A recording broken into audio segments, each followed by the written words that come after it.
Hey everybody, so I'm just kind of getting this set up here.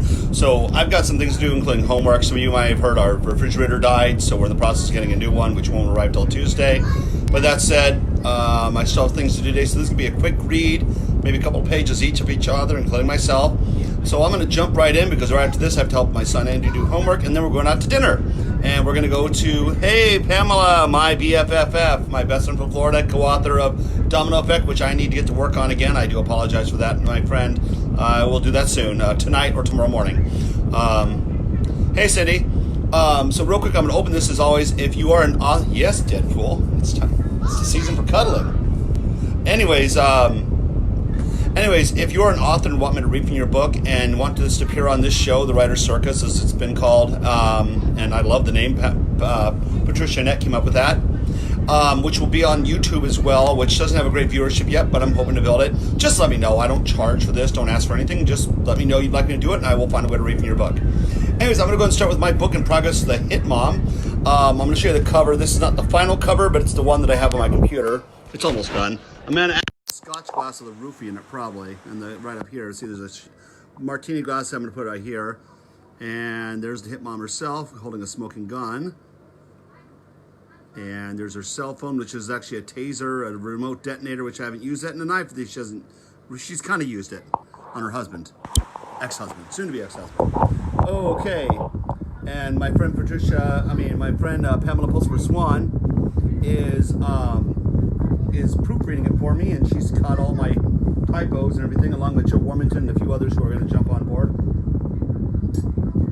So I'm going to go and read, and this is from chapter 28. Saguaro Hills was not exactly what Allison expected, but that was hardly saying much. A picnic blanket, red and white checkerboard paint scheme on the... picnic blanket, red and white checkerboard paint scheme on the building, with perhaps the most bizarre logo hanging over the roof. Oops. Sorry, I missed thing. Over its roof, a hot dog with a cactus in the middle adorned with a cowboy hat. Beyond looking utterly absurd, there was sexual imagery to the cactus, as the cowboy hat looked like the tip of a phallus. I need to rewrite that a little bit, but this is the first draft. Well, at least there's not a Confederate flag in the window, she murmured as she approached the front door. The colossal ships of the nearby docks practically blocked out the moonlight, and thus the neon lighting of the establishment made it stand out almost singularly from the other businesses, most of which had closed earlier in the day. Oh, the fan's on in the background, that's why. It's hot in here. It's my son's bedroom, my kid's bedroom. Hey, Marilyn. The overall appearance was gaudy, and beyond the general cowboy ambiance, it caused Allison to question the nature of the clientele she would encounter when she stepped inside the bar. At least the air conditioning was working, though the rendition of Honky Tonk Badonkadonk sung on stage was disheartening, which that song sucks. That's one of the worst songs ever. Why did I have to be assigned this on karaoke night? She's fulfilling a Hitman contract, by the way, in case you're wondering. That's what's called a Hitmom. She said to herself as she moved on from the doorway. It was not as stereotypical cowboy bar as she had thought. Only a couple of Walmart cowboys were in attendance, and even a few wearing their Sunday finest. However, there were a number of country western t-shirts and too many mullets to take in, which to Allison meant meant one or more. In this case, she counted 6. She felt a vibration and looked down at her phone, glad that her presence had been ignored by the patrons. Milo had sent her a text. He's her handler, so to speak, the guy who gives her these jobs. It was abundantly clear that Milo knew she had entered the premises. This was both reassuring and a little unsettling. The text had pictures of her targets, Adam, Ken, and Nick. This brought the reality of the situation to the forefront of her mind. She scanned around and saw Adam. He was wearing a variation of the attire in the photo, essentially jeans, a white t-shirt, and over it a plaid flannel. The main difference was the flannel was a different set of colors, but it was definitely him. Ken and Nick were nowhere to be found, but she had the distinct idea that Milo had anticipated that the two of them were to be together. Milo had not delineated a true game plan for the evening, just to kill them. A contingency for what to do if one or more of them were not in the bar had not been provided, so Allison simply shrugged. One was better than none. Adam was a medium-height, stocky blond man in his late 20s. His hair was cut short in the Caesar style with a slight widow's peak, and his forehead reflecting the overhead lamps that hung from the ceiling nearby. His face was clean-shaven, and he was at least above average as looks went. As she drew closer, she saw that he was more muscular than built than bulky, and he can imagine that some women would find him attractive, some even devastatingly so. Hey, what's up, Tyler? What? on a second, guys. Here. Give me one moment, everyone.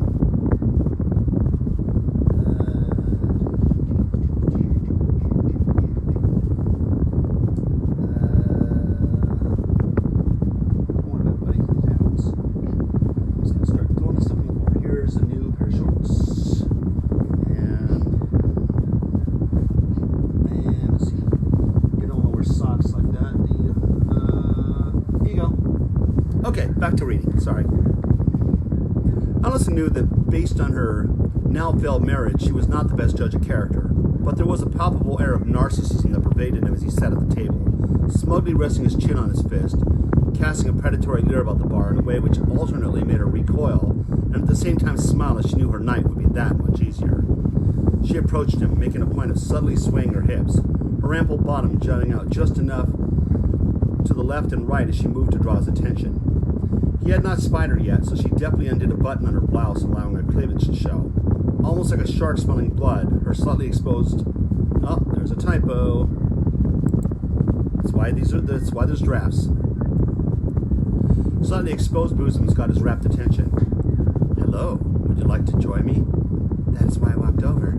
You looked lonely, and I thought you could use some company. I can always use some company. You look absolutely devastating in that outfit. Hey, Peg. Allison pretended to blush shyly. You like these pants? He leered at her. Those pants are very becoming. If I were in your pants, I would be coming too. Yes, that is the worst pickup line of all time. That's why I threw it in there.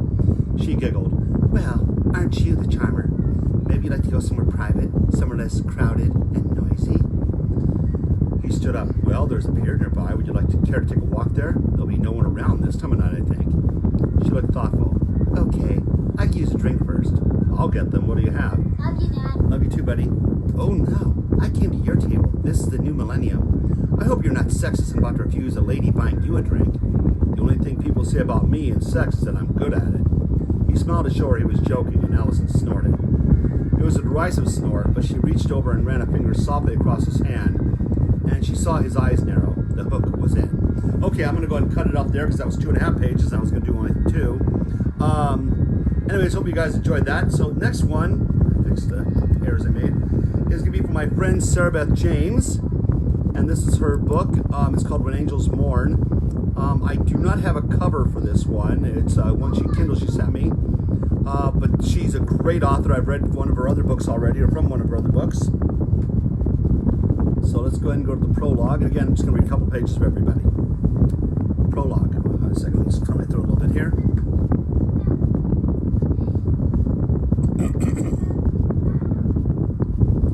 Hostile takeovers happen every single day.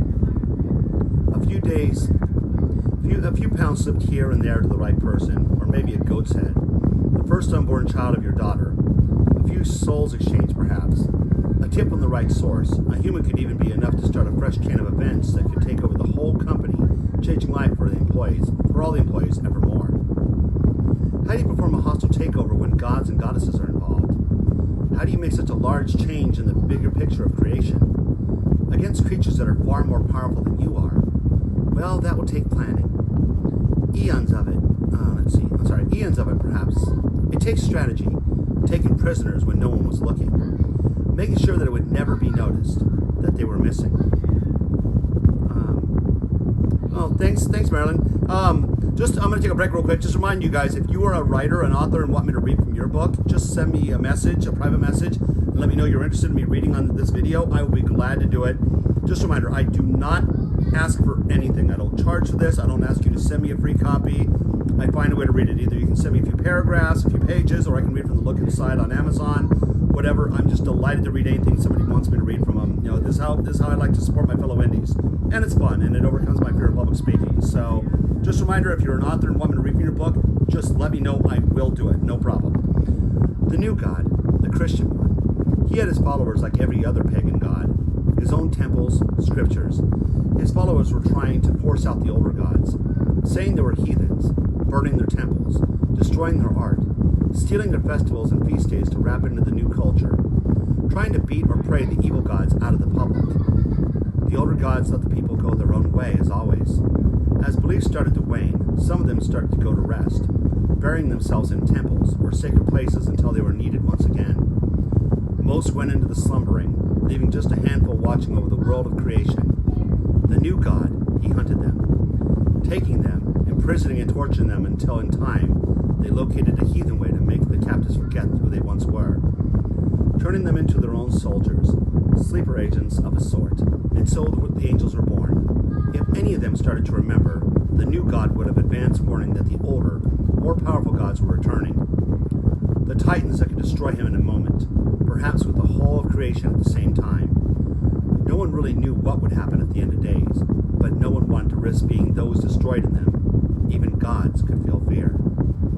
This story is about what happens when one of these foot soldiers starts to remember who they were, the lengths that unity will go to try and maintain control, and the power of true love to resist against oppression.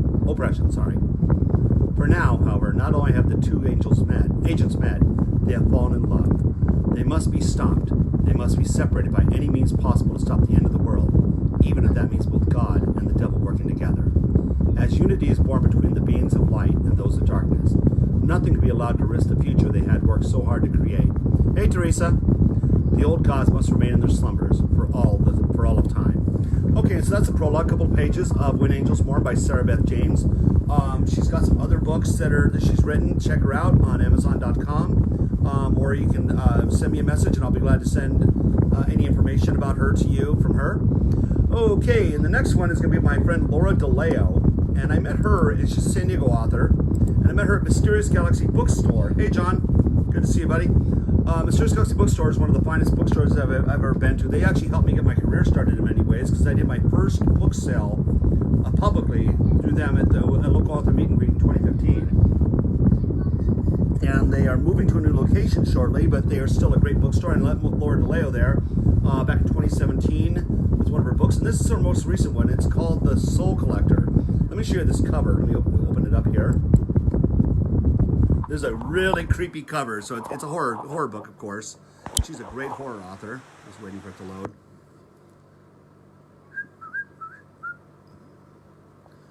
Okay.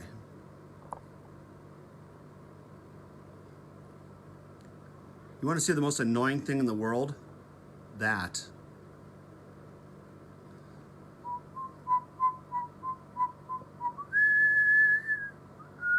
Yes, that's me doing that to my computer and letting you guys see it because I'm childish.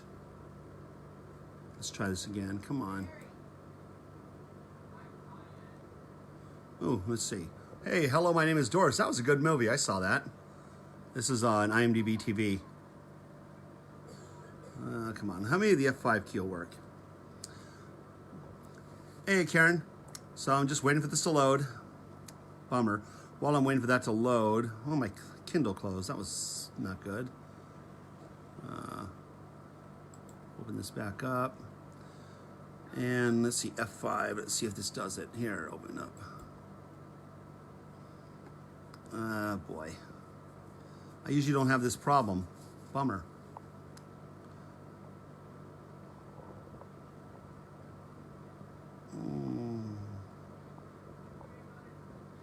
Well, if I can't do this, Laura will accept my apology. She's a good friend. She'll understand. I might have to do this on a tablet or something like that, but right now I can't.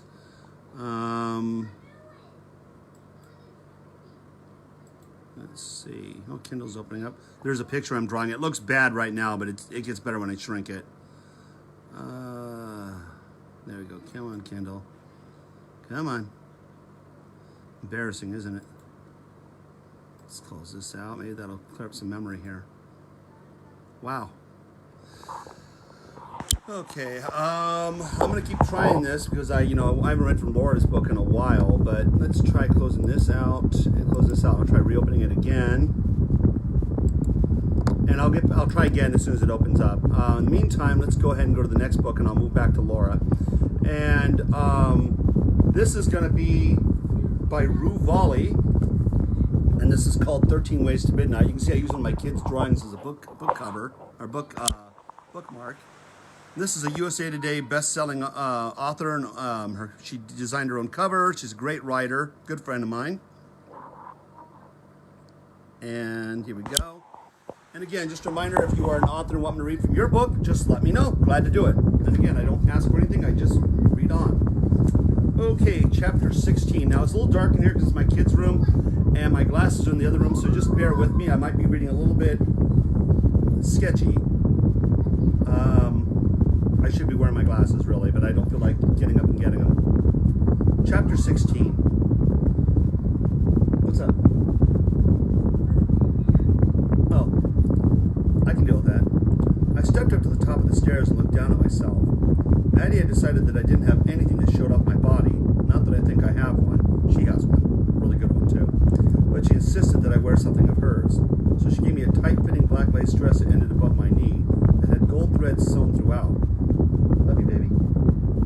She's just going to keep staring at me, trying to make me uncomfortable, but I've been married for 17 years. I know what uncomfortable feels like. And I know what pain feels like. Whoa. Anyways, it covered my neck and had long sleeves. Anyways, I'm going to leave that there. It covered my neck and had long sleeves, and of course she had a cute little black jacket in velvet that fit snug and had 3 small gold buttons dead center that looked like brushed gold. It held it together in the front. I love you, baby! It was warmer than I expected it to be. She brought knee-high black boots with her that reminded me of the ones you would wear while riding a horse, and they fit my legs perfectly. Okay, that was starting to get annoying. Heels would have killed me. She insisted that I wear the black coats that felt more like sweater material that had a finite design on them that wasn't overpowering the dress. Oh, come on, computer. No, computer. Let's try. Sorry, just give me a second. Guys, not done. Hey, Mom. Hey, Nancy. Okay, where to go? I remember the word finite. Okay, her words, not mine. Oh, wait, one more second. I'm really sorry that I'm interrupting this. I just want to try and get Laura's book started when this one's done. Okay. She wasn't kidding when she said that she took dates seriously. Maddie completed my look by curling my hair, which I never do, and allowing it to cascade back down my back and over my shoulders. I fought the urge to tuck it behind my ears, as I usually do. I felt pretty. It was nice to feel this way. Nice to feel special. What's up here? I made my way down and around the corner and spotted Daniel at the bottom of the stairs. He had on a white t-shirt, black jacket, and dark jeans. They were cuffed at the bottom and sat firmly against the tops of his black tennis shoes. His hair was slicked back, and his cheeks looked rosier than usual. He is handsome, and I wish I could return his affection. But I had been ensnared by Thorn, and I knew that the longer I waited, the worse I would be. It would be, sorry. I paused and tapped the thick black banister and continued, knowing that I would have to tell him the truth. I took the last step, and Daniel looked me over. Sorry. I'm severely underdressed, he muttered. I lifted my hand and quickly abandoned the idea of messing with my hair. I lowered it and smiled. Nervous habit, along with the lip biting. Okay, almost there. It might actually work this time. No, you aren't. This is all Maddie. Trust me. She thought I should step out of my comfort zone, so she destroyed it with a sledgehammer. That's funny. He chuckled and it broke the tension. I was glad I could make him laugh. He leaned in. You look great, if that helps. I pressed my lips together and wanted to thank him, but before I could, Maddie came rushing in and grinned at me. She too had a dress on, the same length as mine, only hers was red as blood, and it hugged her curves. Her hips were slightly wider than mine, and her thighs were a tad bit bigger. Not that anyone with any butt or legs at all wouldn't beat me out in that department. She had a white leather jacket on, and I envied her bravery. If I had put that jacket on, it would already be smudged in 10 different places. She placed her hands on her hips and looked me over. D to the M, girl. D to the M to you, too, I said, happy to return a compliment. Maddie was exceptionally cute. Her blonde hair was perfectly highlighted, and she had it pulled up to the top of her head in a large bun. Her jawline was heart-shaped, and it suited her good nature. Her eyes were a bright blue, the kind you couldn't forget, and they sat beneath perfectly manicured eyebrows. Pair that with a button nose and full lips, and there you had it, Maddie Fitzpatrick, Heartbreaker. Let's rock, she said, and Daniel nodded. Okay, and that's 2 pages, and again, I gotta move on. And Laura Daleo's book, The Soul Collector, did pop up, so let me show you the cover. This cover is creepy, and I mean that in a good way.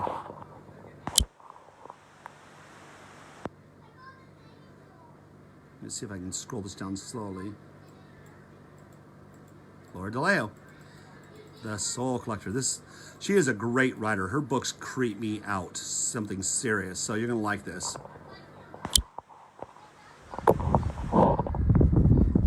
Chapter 1. The biggest boxing match of the season landed on Friday the 13th, but a little thing like superstition had no effect on the newcomer, Jonathan Bayfield, and heavyweight champion Lou Turlock. The fight fans agreed, stopping their feet while chanting, "Fight! Fight! Fight!" Inside, the packed bright-lit arena. Sportscasters got up close and personal, claiming ringside seats for an in-your-face camera view. Bayfield locked his gaze on his opponent, his right ear taking in Coach's words. "Go to the body. Don't overreach. Strike punches. Got it?" Coach gripped Bayfield's shoulder. "Hey, eyes on me. Don't let him get inside your head." Bayfield looked at Coach, giving him a slow nod, then reverted his focus back to Turlock, transmitting a defiant, "This fight is mine," glare. Turlock reciprocated, taunting Bayless with a "We'll see" sneer. That's the worst sneer I've ever done, but hey. The vein in Bayfield's forehead pulsed, spreading a surge of heat through his body. A fist to the gut. That would show the arrogant prick he had something to worry about, rattled through his mind. The ringside bell shattered Bayfield's thoughts, bouncing him to his feet. Turlock came out swinging, and Bayfield pivoted while throwing a right hook, catching the corner of Turlock's jaw. Turlock countered, landing a jab to Bayfield's chest. The blow forced air from Bayfield's lungs, folding his body in half. But he quickly sprang upright, shaking off the sting, and fired off several consecutive punches straight into Turlock's gut. Turlock wobbled back, and the crowd roared, shouting, "Way to go, Bayfield! Hey, Mama Fang!" Bayfield bounced back and forth on his feet, tapping his gloves to the crowd's cheers. Turlock's own pulse battered against his eardrums. Where was the respect? He was a champion, and these morons had the nerve to cheer for a nobody? Some kid who'd happened to land himself a good manager? Adrenaline tipped the scales on the fighter's rationality. Cognitive thought ceased. The whites of his eyes blazed as he hurled his body into it like a weapon, slamming his skull against the kid's. A cracking of bones ricocheted from inside the ring, causing an eerie silence to fall over the area. Before shouts from the crowd came from all sides, the ref barged in, spewing spit as he held Turlock back. Turlock's gaze traveled over the ref's shoulders, colliding with the kid's vacant stare. He knew that look, like no one was home. He'd seen it in his grandpa's eyes before he'd taken his last breath. An icy chill scurried down Turlock's spine as the kid crumpled to the mat. Turlock stood still as medics, judges, and more refs flooded the ring, surrounding the kid's lifeless body. "I can't find a pulse." "Start compressions." Coach pushed his way through the chaos to Bayfield. "Jonathan, can you hear me?" Coach's voice shook. "Stay," he blew out a breath. "Stay with me, buddy." Bayfield's eyelids flew open, and with one push, he was on his feet. A weird and wonderful lightness affected his body, which made no sense, being as he weighed 200 pounds. Sounds rushed back, bouncing against his eardrums and forming words. Coach's words. "Hold on, Jonathan. The ambulance is on his way." Bayfield focused his attention on Coach. "Ambulance? Just hold on." Bayfield laughed. "What are you talking about, Coach? I'm standing right in front behind you. Turn around." Coach made no attempt. His focus centered on something in front of him. Bayfield's tone rose an octave. "Coach, what gives?" No answer came, not from Coach, nor from any of the other people hovering around him. Bayfield skimmed the faces of the crowd, searching for a clue or hint to enlighten him on what the hell was happening. Why was everyone ignoring him? "Step aside, people," security broadcast with authority, herding the crowd back. "Let the paramedics through." "Paramedics? Who got hurt?" Bayfield's gaze darted to Turlock, where men in dark blue suits surrounded him, escorting him toward the locker room. Bayfield let his gaze grow distant. He had no memory of the fight ending, and his boxing gloves were missing. No one acknowledged him. None of it made sense. He gave his head a good shake. "Gotta be an explanation for all this." As his vision cleared, it centered on the paramedics rolling a lifeless body away on a stretcher. His body. Okay, so I'm going to go ahead and move on to the next one. That was intense. Like I said, her stories are really intense and creepy. She is such a great writer. And again, this is The Soul Collector by Laura Daleo. Let me show you the cover one more time.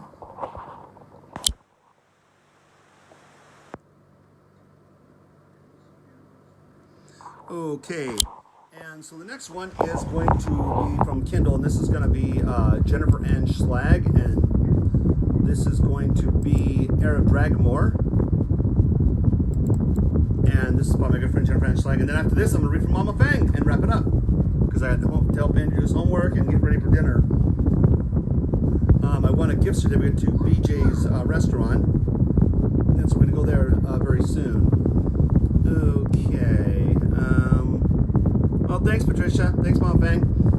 Okay, so chapter 2, location 413. So we go to the cover and show you guys the cover real quick. Look at this cover. Is this amazing or what? Look at that blood moon, too.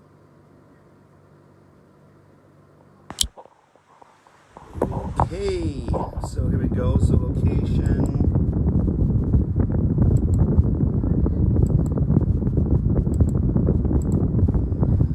Party and a funeral, sometimes both in the same day.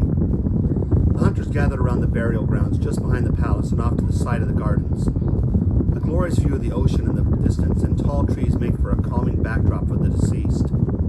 Despite there being tons of space for more additions, adding even one more makes it feel overcrowded.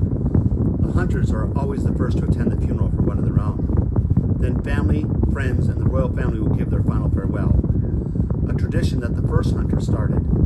For the hunters, giving up their old lives, embracing their new ones, they become each other's family. They tend to feel even deeper than those who are bloody related. They mumble a few words in unison. Gavin steps up to the stone altar where Fred Lorne's body lies, dressed in his ceremonious hunter gear, which consists of gray leather and bare feet. The gray represents the soul. The bare feet represents the spirit that will run free in the afterlife. His bow and quiver lie across his chest, with his hands wrapped around them. His Brimbar stallion weeps alongside them. He will never be ridden again. I cannot go after the beast, my friend, my brother. He did not come here to intentionally kill, but there are dark forces, dark beasts out there that will come for that purpose. I shall kill one in your honor. We do not seek revenge. We only seek honor and respect. We shall meet again one day. Gavin bends his head and kisses Fred Lorne's hands. Gavin comforts Bessie with a hug. One by one, the other hunters step up to the altar. Guards always patrol the corridor outside the prince's chambers. Where he is unlikely to be roaming the palace, the guards must always keep an eye on him. He did run away as a child. The pressure of being a royal constantly weighs heavily on him. His desire to be free in all things may never come to fruition, but he won't behave like a good boy either. Prince Remy is handsome. Hey, Angela, how you doing? Good to see you. Co-worker. Prince Remy is handsome, like most princes found in the best of dreams. His muscular body represents someone who looks after himself, as well as a healthy specimen for breeding. He isn't aware of these things. He knows he will be an excellent choice for one lucky lady. It's finding that lady which irks him. He looks over the clothes that one of his servants laid out earlier. Tonight he is to attend a party to find a wife. He can marry another royal, a noblewoman, or a commoner. The only restriction is that she needs to be from Dragmore. The amount of women close to his age is slim. He hardly interacts with anyone. Meeting a woman that he fancies enough to marry is not an easy task. He was inclined to argue with his father about it. He has never won an argument with the king. Why bother now? Turning 25, he feels he may have a chance to spread his wings a little. At least he is allowed to choose his wife. Whether he was being forced to marry or not, he will be expected to produce an heir right away. His father will be given two choices after that.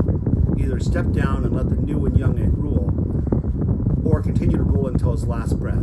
If it all turns ugly, Remy will run away, this time further from the city before any guards can catch up to him. He looks at himself in the mirror a few times before deciding on his outfit. His dark hair comes down to the base of his skull. His eyes are the clearest and lightest of blue. He casts a flirtatious grin that is one of many female smiles. He has never acted on those smiles. That has branded him a coward. He has been called a coward on many fronts, but not bidding a woman yet is leading the list. He grips his bicep. Yeah, like this one. Oh yeah. Just kidding. For he is perhaps the most satisfied by his strong arms. It is mandatory that a prince work amongst the farmers and builders to develop strong character and trust. Having the people's love and trust is a key to successful rule. It also helped him get that fabulous body. He has been groomed for everything. He chooses the dark blue tunic and the yellow-colored shirt. His father's loud voice comes down the corridor. Remy opens his bedroom door. Father, I want to have a few words with you. What now? Remy falls back onto his bed, kicks the clothes off. Tonight we have a special guest. Talon Dragnes. Gavin's daughter? Yes. I'm going to have her married before the end of spring, as I intend to have you married before then as well. But I want you to be kind to her. Help her find a suitable match. She is a pretty girl. She should have no trouble attracting a mate. Seeing that you are to rule one day, it is your job to ensure that the citizens of the city are happy. Whoever said married people are happy people? I say. The stern voice of his father makes him sit up to attention. Hey, Arlene. I suppose I can introduce you to a few friends of mine that are good men. Good. And maybe she can find a wife for you. Wow. Slap. Remy has no idea who Talon is. He has only met a few of the farmer's children. He doesn't remember passing her either. For a brief moment, he thinks this is the way he will gain his father's respect. The one thing he always wanted. If he helps Talon, the daughter of the man his father had regards, then that will win him his father's respect. He hopes. Okay, so that was Eric Dragmore. I'm going to put a bookmark on this. And let me just show you the cover one more time. I'll just show you from the outside here.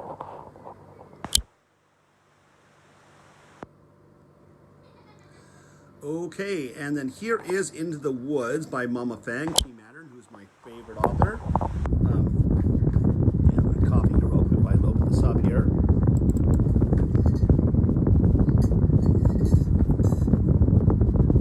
Okay, remember location 485. So I'm going to go to the cover real quick to show you guys this. This is a great cover too, Mama Fang, isn't it? And of course, and anyone wants to see my cover, this is my book in progress, The Hitmom. Just showing you this real quick. Oh, I closed it out. Never mind. You can see it another time. Actually, just real quick, just Gmail. See if I can get it to open real fast here, because I'm selfish.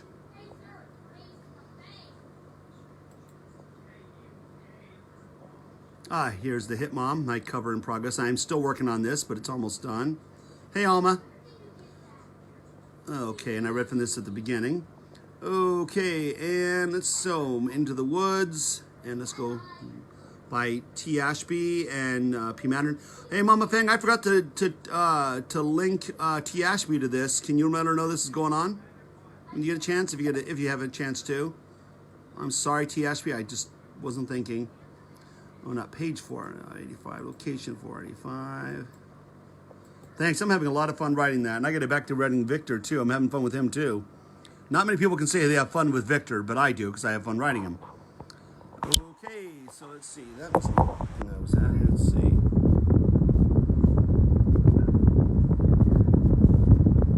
Oh, here we go. Okay. The sun was setting as Del and Sylvie made their way back to the end of the road into town. Sylvie felt tired, exhausted, really. She was aware that Del was trying to make conversation, but he seemed too preoccupied with his own deep thoughts. As they had reached the halfway mark on their journey, it seemed that a pall had grown over the sun. The woods became suddenly darker, and Del paused as he heard a rustling sound. Yes, he is. The quintessential bastard beast, he is indeed. Stop, Sylvie, he hissed. I hear something. Both of them paused for a moment. Sylvie found her heartbeat ramping up as she peered into the dense forest surrounding them. More rustling could be heard around them. And Del quickly shoved Sylvie behind him as a large black wolf with a kingly ruff around his muzzle emerged in front of them. Wolves are cool, just to let you know. In all books, even when they're bad. It growled low in its throat. Like that, probably.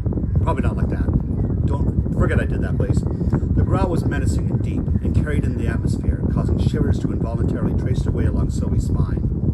Del pulled a short axe from a sheath attached to his belt. The handle was short, but the blade was wickedly sharp and gleamed in the half-light.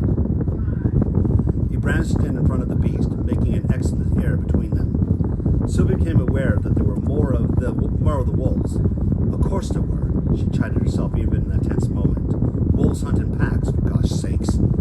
Del had become aware of them, but kept his attention trained on the leader, and that was when he chose to lunge at him. He swiped the axe across his muzzle and it yelped, then turned quickly and sliced across another as it rose up across his throat.